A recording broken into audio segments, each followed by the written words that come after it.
Semoga sobatku baik selalu sehat dan sukses dalam beraktivitas penuh semangat.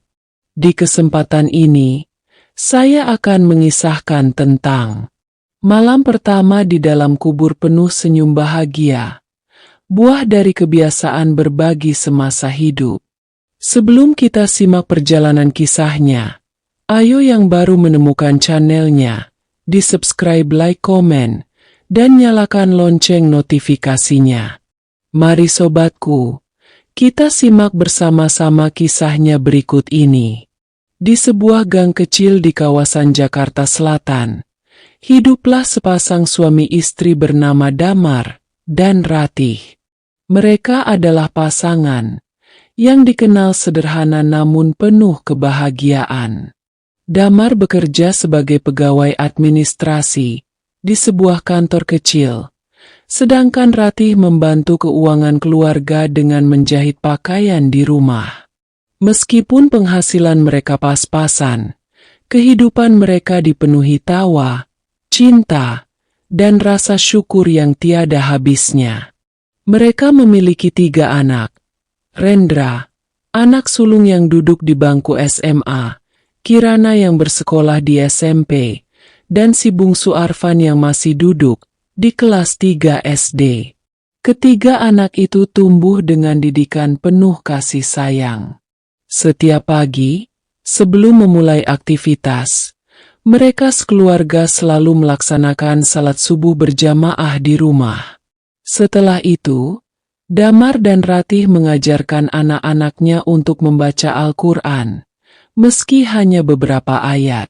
Kebiasaan ini telah menjadi rutinitas keluarga yang tak pernah terlewatkan. Di lingkungan tempat tinggalnya, Damar dan Ratih dikenal sebagai pasangan yang dermawan. Mereka tidak pernah segan untuk membantu orang lain, meskipun dengan sesuatu yang sederhana. Jika ada tetangga yang kesulitan membayar biaya sekolah anak, Damar dan Ratih akan berusaha mengumpulkan uang untuk membantu, meskipun harus mengurangi kebutuhan mereka sendiri. Setiap Jumat, keluarga kecil ini memiliki kebiasaan membagikan nasi bungkus kepada tukang becak, pedagang kaki lima, dan gelandangan di sekitar lingkungan mereka.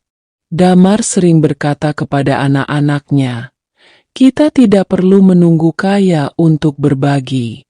Kebahagiaan itu hadir ketika kita mampu membuat orang lain tersenyum." Kirana, anak kedua mereka, suatu hari bertanya, "Bu, kenapa kita sering berbagi, padahal kita juga tidak punya banyak uang?" Ratih tersenyum dan menjawab, "Kirana, berbagi itu bukan soal berapa banyak yang kita punya, tapi soal seberapa ikhlas hati kita. Allah akan selalu mengganti kebaikan dengan keberkahan yang tidak kita sangka-sangka." Keluarga ini juga sangat rukun dan harmonis. Damar dan Ratih selalu berusaha mendidik anak-anaknya dengan penuh kelembutan, namun tetap tegas dalam mengajarkan nilai-nilai agama. Setiap malam, mereka sekeluarga berkumpul di ruang tamu kecil untuk berbincang tentang kegiatan masing-masing. Di akhir obrolan, Damar selalu menutupnya dengan doa bersama, memohon perlindungan dan keberkahan untuk keluarga mereka. Meski tinggal di rumah kontrakan yang kecil, rumah mereka selalu ramai dengan tawa dan suasana hangat. Para tetangga sering berkunjung, karena merasa nyaman dengan keramahan Damar dan Ratih. Mereka selalu menyambut tamu dengan teh hangat dan senyuman tulus. Kehidupan mereka mungkin sederhana, tetapi mereka selalu hidup dalam rasa syukur. Mereka percaya bahwa kebahagiaan sejati tidak terletak pada harta benda, melainkan pada bagaimana mereka menjaga hubungan baik dengan Allah, sesama manusia, dan alam sekitar. Kebiasaan berbagi, salat berjamaah tepat waktu, dan hidup dalam harmoni menjadi pondasi kuat yang membuat keluarga ini selalu merasa cukup. Keikhlasan dan ketulusan mereka menjadi contoh nyata bagi lingkungan sekitar, mengajarkan bahwa kebahagiaan sejati berasal dari hati yang bersih dan perbuatan baik yang ikhlas. Kehidupan sederhana Damar dan Ratih diwarnai ujian yang menguji kekuatan iman mereka. Suatu pagi, Damar menerima kabar buruk dari kantornya. Perusahaan tempat ia bekerja mengalami kebangkrutan, dan seluruh karyawan, termasuk dirinya, dirumahkan. Wajahnya tampak lelah saat tiba di rumah, tapi ia berusaha tersenyum di depan anak-anaknya. Ratih, yang tengah menjahit di sudut ruang tamu, menghentikan pekerjaannya begitu mendengar kabar tersebut. Ia mendekati Damar, menggenggam tangannya, dan berkata lembut, "Bang, kehilangan pekerjaan bukan akhir segalanya. Selama kita masih bersama dan salat 5 waktu kita tak tertinggal, insya Allah selalu ada jalan keluar." Malam itu, seperti biasa, mereka salat berjamaah bersama anak-anak. Setelahnya, Damar memimpin doa, memohon kepada Allah agar diberi petunjuk dan rezeki yang halal. Meskipun hatinya berat, ia tak ingin keluarganya kehilangan semangat. Sementara itu, Ratih mulai menjahit lebih giat. Ia mencoba mencari tambahan penghasilan dengan menerima pesanan baju dari orang-orang di sekitar.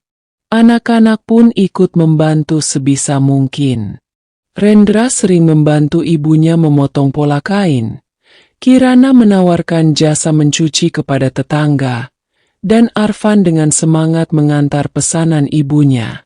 Meski penghasilan mereka semakin terbatas, keluarga ini tetap melanjutkan kebiasaan berbagi. Setiap Jumat, mereka tetap menyiapkan nasi bungkus, meskipun jumlahnya tak sebanyak dulu. Suatu hari, saat sedang membagikan nasi bungkus kepada para pemulung di pasar, Damar bertemu dengan seorang pria tua yang tampak lusuh namun ramah. Pria itu menerima nasi bungkus dari Damar sambil berkata, "Terima kasih, Mas. Masih ada orang baik seperti Mas di kota ini." Damar hanya tersenyum. Namun, pria itu terus mengamati Damar yang membagikan nasi dengan tulus. Setelah selesai, pria itu menghampiri dan memperkenalkan diri sebagai Pak Harun, seorang mantan pengusaha yang kini hidup sederhana setelah pensiun. Melihat kejujuran dan ketulusan Damar, Pak Harun menawarkan pekerjaan untuk mengelola salah satu kios miliknya yang masih aktif di pasar. Damar menerima tawaran itu dengan penuh rasa syukur. Perlahan, kehidupannya mulai stabil kembali. Meski keadaan mereka mulai membaik, Damar dan Ratih tetap mempertahankan gaya hidup sederhana dan kebiasaan berbagi. Bahkan, mereka sering mengajak anak-anak untuk ikut membantu orang lain.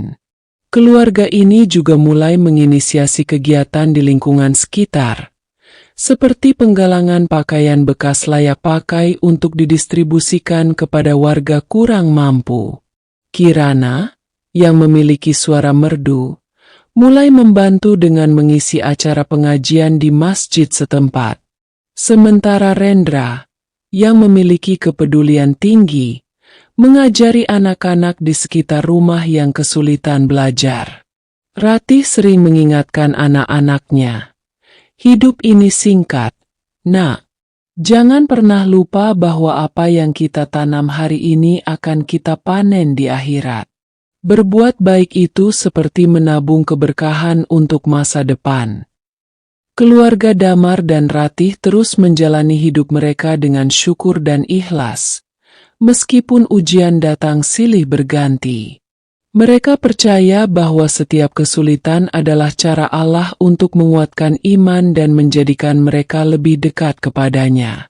Sahabat inspiratifku yang berbahagia, kehidupan keluarga Damar dan Ratih kini berjalan lebih baik. Kios yang mereka kelola bersama Pak Harun berkembang pesat, memberikan rezeki yang cukup untuk kebutuhan keluarga. Meski begitu, Damar dan Ratih tetap hidup sederhana.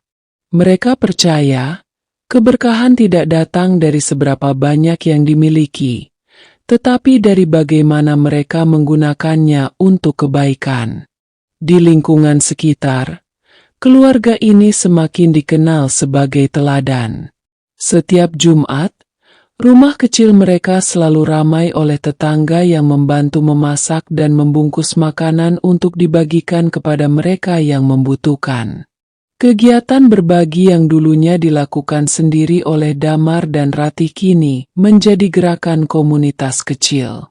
Suatu hari, Rendra pulang dari sekolah dengan wajah antusias. "Ayah, Ibu, sekolah kita mau mengadakan bakti sosial di panti asuhan. Boleh?" "Ya, aku jadi panitianya?" tanyanya penuh semangat. Damar tersenyum bangga. "Tentu saja boleh, Nak. Malah ayah dan ibu bisa bantu kalau kamu butuh sesuatu." Kirana pun tidak mau kalah.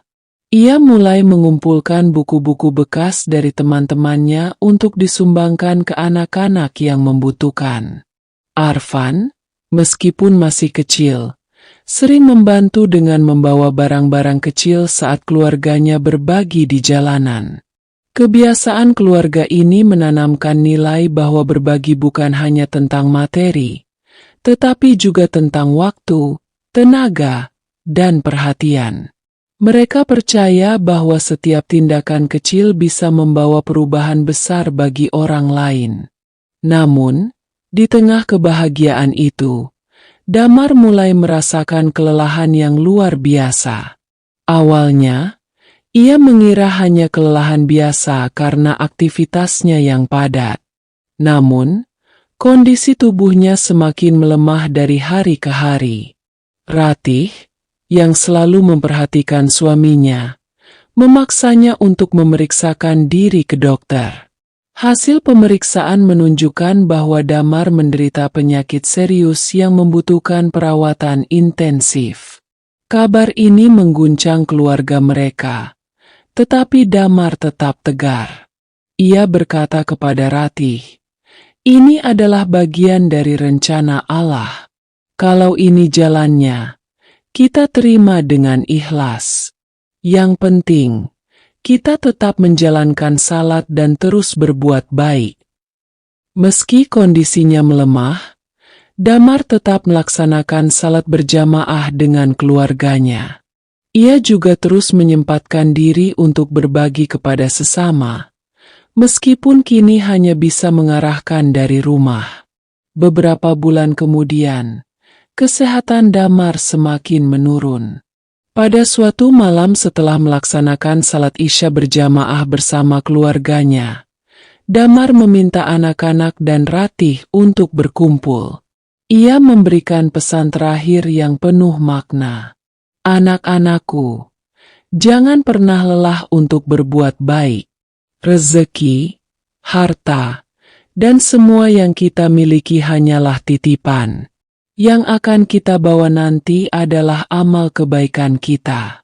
Jadilah anak-anak yang selalu menjaga salat, menghormati sesama, dan terus berbagi. Ayah mungkin tidak bisa bersama kalian lebih lama, tapi ingat, ayah selalu bangga pada kalian." Malam itu, Damar mengembuskan napas terakhirnya dengan tenang di samping istri dan anak-anaknya, dalam keadaan husnul khotimah. Wajahnya terlihat tersenyum, seolah-olah ia telah menyelesaikan tugas hidupnya dengan sempurna. Di malam pertama Damar di alam kubur, ia merasakan ketenangan yang luar biasa.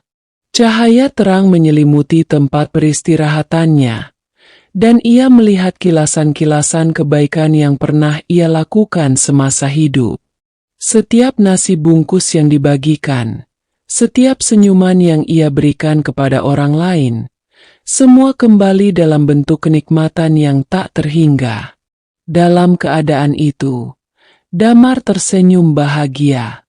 Ia tahu bahwa amal kebaikannya selama di dunia kini menjadi teman setianya di alam kubur. Suara lembut terdengar di sekitarnya. Selamat datang, wahai jiwa yang tenang. Kembalilah kepada Tuhanmu dengan hati yang rida dan diridhai.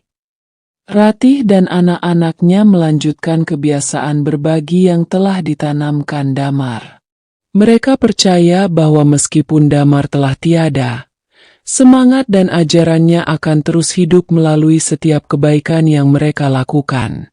Kisah keluarga ini menjadi inspirasi bagi banyak orang bahwa hidup yang sederhana namun penuh keikhlasan dan amal kebaikan dapat membawa kebahagiaan, baik di dunia maupun di akhirat. Sahabat inspiratifku yang berbahagia, mari kita simak kelanjutannya berikut ini. Setelah kepergian Damar, kehidupan keluarga Ratih tidak lagi sama. Namun, mereka tidak larut dalam kesedihan. Ratih mengingat dengan jelas pesan terakhir suaminya untuk terus menjaga kebaikan, salat, dan berbagi kepada sesama. Pesan itu menjadi kekuatan bagi Ratih dan anak-anaknya untuk melanjutkan kehidupan dengan penuh semangat. Setiap Jumat, Ratih dan anak-anaknya tetap melaksanakan tradisi berbagi nasi bungkus, seperti yang selalu dilakukan Damar. Bahkan, kini tradisi itu semakin berkembang. Rendra, anak sulung, mengajak teman-teman sekolahnya untuk ikut berpartisipasi. Kirana memanfaatkan media sosial untuk menggalang donasi dari teman-teman dan kenalannya. Sementara Arfan selalu semangat membantu membagikan nasi dengan senyum ceria. Bu, aku senang sekali melihat wajah mereka yang tersenyum saat menerima nasi bungkus dari kita, kata Arfan suatu hari. Ratih mengusap kepala anak bungsunya dengan lembut. Nak, itu artinya kamu sudah menanam kebaikan di hati mereka. Ingat, setiap kebaikan sekecil apapun akan menjadi cahaya di akhirat nanti. Kebiasaan berbagi yang diwariskan Damar menjadikan rumah mereka sebagai pusat kegiatan sosial kecil di lingkungan sekitar. Para tetangga mulai ikut serta. Ada yang membantu memasak, ada yang mendonasikan bahan makanan, dan ada yang membantu mendistribusikan. Bahkan, nama Damar sering disebut sebagai inspirasi di setiap kegiatan. Suatu ketika, seorang tetangga berkata kepada Ratih, "Mbak Ratih, meskipun Mas Damar sudah tiada, rasanya semangat dan kebaikannya tetap hidup di sekitar kita. Dia memang orang yang luar biasa." Ratih hanya tersenyum sambil mengucap syukur dalam hati. Ia merasa suaminya tetap hadir melalui kebaikan yang terus mengalir. Rendra, yang kini sudah lulus SMA, memutuskan untuk melanjutkan kuliah sambil bekerja. Ia mendapatkan beasiswa dari salah satu universitas ternama berkat prestasi akademiknya dan aktivitas sosialnya. "Aku ingin menjadi seperti ayah, Bu," ujarnya suatu hari. "Aku ingin bekerja keras, membantu keluarga, dan terus berbagi kepada orang lain." Kirana juga tumbuh menjadi remaja yang penuh empati. Ia sering mengajar anak-anak di masjid setempat, mengajarkan mereka mengaji dan membaca. Kirana merasa bahagia melihat anak-anak itu tersenyum, dan ia selalu teringat pesan ayahnya bahwa kebaikan kecil bisa berdampak besar. Arfan, meskipun masih kecil, menunjukkan ketertarikan untuk membantu orang lain. Suatu kali, ia menyisihkan uang jajannya untuk membeli makanan ringan, yang kemudian ia bagikan kepada teman-temannya di sekolah. Ketika ditanya oleh gurunya mengapa ia melakukan itu, Arfan dengan polos menjawab, "Ayahku bilang, berbagi itu membuat hati kita bahagia." Ratih tetap melanjutkan pekerjaannya sebagai penjahit. Meskipun sering merasa lelah, Ia selalu menguatkan hatinya dengan salat dan doa. Setiap malam, ia berdoa agar Damar mendapatkan tempat terbaik di sisi Allah dan agar anak-anaknya tumbuh menjadi manusia yang penuh manfaat bagi orang lain. Ratih juga sering diundang untuk berbicara dalam acara pengajian di lingkungannya. Ia berbagi cerita tentang perjalanan hidupnya bersama Damar, tentang kesederhanaan, keikhlasan, dan kekuatan iman. Ceritanya selalu menginspirasi orang-orang yang mendengarkan. Suatu malam, Ratih bermimpi bertemu Damar. Dalam mimpinya, Damar tampak tersenyum lebar dengan wajah yang bersinar. Ia berkata, "Terima kasih, Ratih, karena kamu dan anak-anak telah melanjutkan kebaikan ini. Aku sangat bahagia di sini. Jangan pernah lelah berbuat baik, karena itu adalah jalan menuju kebahagiaan sejati." Saat terbangun, Ratih merasa hatinya begitu tenang. Ia yakin bahwa Damar telah mendapatkan tempat yang indah di sisi Allah. Mimpi itu semakin menguatkan tekadnya untuk melanjutkan kebaikan yang telah mereka mulai bersama. Kehidupan keluarga Ratih menjadi bukti nyata bahwa warisan terbesar dalam hidup bukanlah harta, tetapi nilai-nilai kebaikan yang menginspirasi generasi berikutnya.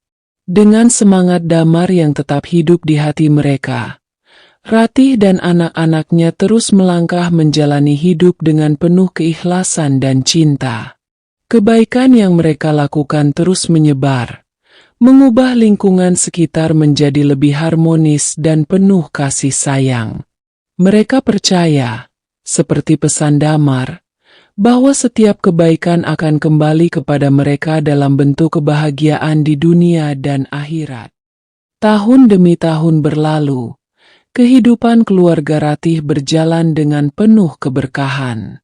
Anak-anaknya tumbuh dewasa, membawa semangat dan nilai-nilai kebaikan yang diajarkan oleh Damar.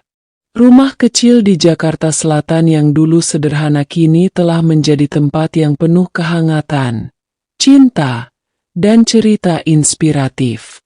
Rendra, yang kini telah menyelesaikan pendidikannya, bekerja di sebuah perusahaan besar. Namun, ia tidak pernah melupakan akar kehidupannya. Setiap akhir pekan, ia meluangkan waktu untuk mengelola komunitas sosial yang ia dirikan bersama teman-temannya. Komunitas ini fokus pada pendidikan anak-anak jalanan, memberikan mereka akses belajar gratis, dan membantu mereka menemukan harapan baru. Dalam setiap kegiatan, Rendra sering menceritakan kisah ayahnya. "Ayah saya mengajarkan bahwa berbagi itu bukan soal seberapa banyak yang kita miliki, tapi seberapa besar keikhlasan kita. Itulah yang membuat saya selalu bersemangat untuk membantu," ujarnya dalam sebuah wawancara dengan media lokal. Sementara itu, Kirana menjadi seorang guru di sebuah sekolah swasta. Suaranya yang merdu dan kepribadiannya yang lembut menjadikannya panutan bagi murid-muridnya. Ia tidak hanya mengajar pelajaran akademik, tetapi juga menanamkan nilai-nilai kejujuran, kasih sayang, dan kepedulian kepada sesama. Setiap tahun, Kirana mengadakan acara amal di sekolahnya, mengajak murid-murid dan orang tua untuk ikut serta. "Ini cara kita mengajarkan kepada anak-anak bahwa hidup adalah tentang memberi," katanya. Arfan, yang kini remaja, memiliki cita-cita menjadi seorang dokter. Ia sering membantu kegiatan kesehatan gratis yang diadakan oleh komunitas Rendra. Arfan merasa terpanggil untuk menolong orang lain, terutama mereka yang kurang mampu. Ayah selalu bilang, setiap kebaikan yang kita lakukan akan menjadi pelita dalam hidup kita. Aku ingin menjadi pelita itu untuk orang-orang yang membutuhkan, ucap Arfan dengan penuh semangat. Ratih, meski usianya semakin bertambah, tetap aktif dalam kegiatan sosial. Ia masih menjahit, tetapi kini bukan lagi untuk memenuhi kebutuhan keluarga. Hasil jahitannya sering ia sumbangkan untuk kegiatan amal. Suatu hari, seorang wartawan lokal datang untuk mewawancarai Ratih tentang perjalanan hidupnya. Ratih hanya tersenyum dan berkata, "Saya ini bukan siapa-siapa, hanya seorang ibu yang ingin melanjutkan apa yang suami saya ajarkan.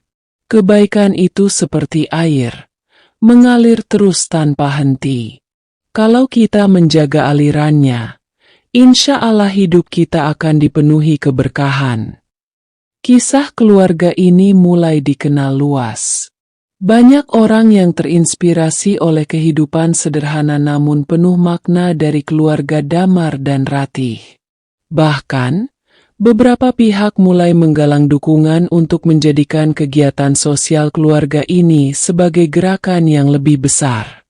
Di tengah kesibukan mereka, keluarga ini tetap menjaga salat berjamaah. Ratih sering mengingatkan anak-anaknya, "Tidak peduli seberapa sibuk kalian, jangan pernah tinggalkan salat." Itu adalah pengingat kita bahwa semua yang kita lakukan hanya karena Allah. Pada suatu malam, Ratih kembali bermimpi bertemu dengan Damar. Dalam mimpi itu, Damar berdiri di taman yang indah, dikelilingi oleh cahaya terang. Ia berkata, "Terima kasih, Ratih, karena kamu dan anak-anak telah menjaga apa yang kita mulai. Aku sangat bangga pada kalian." Ketika terbangun, Ratih merasakan kedamaian yang luar biasa. Ia yakin bahwa Damar berada di tempat yang terbaik di sisi Allah. Kisah keluarga ini menjadi pengingat bahwa hidup yang penuh keberkahan tidak ditentukan oleh harta atau jabatan, tetapi oleh keikhlasan, cinta, dan semangat untuk berbagi. Warisan kebaikan Damar terus hidup melalui anak-anaknya, menciptakan gelombang kebaikan yang tak pernah berhenti mengalir. Sahabat inspiratifku yang berbahagia, demikian penyajian kisah ini saya sajikan. Semoga bermanfaat dan menginspiratif kehidupan kita untuk senantiasa berada di jalan kebenaran yang penuh kebaikan dalam naungan cahaya petunjuk Sang Maha Pencipta, Allah Subhanahu wa Ta'ala. Atas perhatian dan dukungan subscribe-nya, saya ucapkan terima kasih, semoga menjadi nilai kebaikan. Saya Jessica Hussein mohon pamit undur diri. Sampai berjumpa kembali di video selanjutnya. Dan saya sudahi dengan ucapan, wassalamualaikum warahmatullahi wabarakatuh.